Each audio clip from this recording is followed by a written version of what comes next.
কোনো বাহুল্য ছাড়াই ২ মাসের কম সময়ের মধ্যে চলতি বছরের এসএসসি ও সমমানের পরীক্ষার ফল প্রকাশ করেছে অন্তর্বর্তী সরকার। বৃহস্পতিবার ঢাকা শিক্ষা বোর্ডের সম্মেলন কক্ষে আন্তঃশিক্ষা বোর্ডের সমন্বয় কমিটি ফলাফল প্রকাশ করে। এবারের ফলাফলে গড় পাশের হার ৬৮.৪৫%।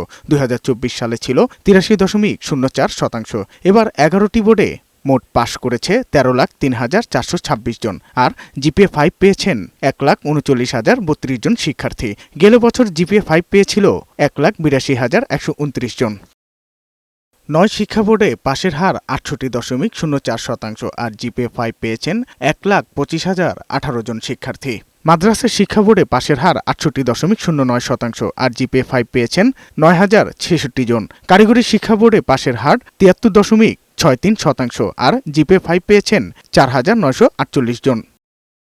গত বছরের তুলনায় এবার পাশের হার ও জিপিএ 5 দুটোই কমেছে। পাশের হার কমেছে প্রায় ১৫%। গতবারের চেয়ে এবার ৪৩,০৯৭ জন কম পেয়েছে জিপিএ 5। এবার শতভাগ পাশের প্রতিষ্ঠানের সংখ্যা ৯৮৪টি, আর শূন্য পাশ প্রতিষ্ঠানের সংখ্যা ১৩৪টি।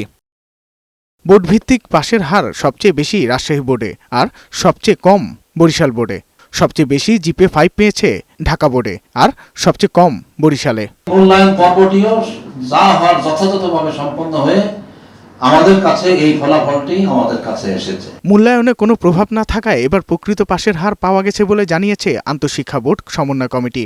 বিগত দিনের তুলনামূলক কোনো টার্গেট নিয়ে বা আগে হয়েছে এবার আমরা এই করব এরকম মিশন আমরা ছিল না আমাদের। আমরা যেভাবে নেওয়া উচিত ভেন্যু কেন্দ্রের কথা বললেন, পরামর্শ ছিল যে আপনারা শিক্ষক, আপনাদের দীর্ঘ অভিজ্ঞতা আছে, কোনটি সঠিক উত্তর, কোনটি ভুল উত্তর, কোনটি পূর্ণ মার্ক পায়, কোনটি 0 পায়, কোনটি আংশিক মার্ক পায়, এগুলো সব আপনারা বিবেচনা করবেন। পুনঃনিরীক্ষণের জন্য আগামী ১১ জুলাই থেকে ১৭ জুলাই পর্যন্ত SMS এর মাধ্যমে আবেদন করা যাবে।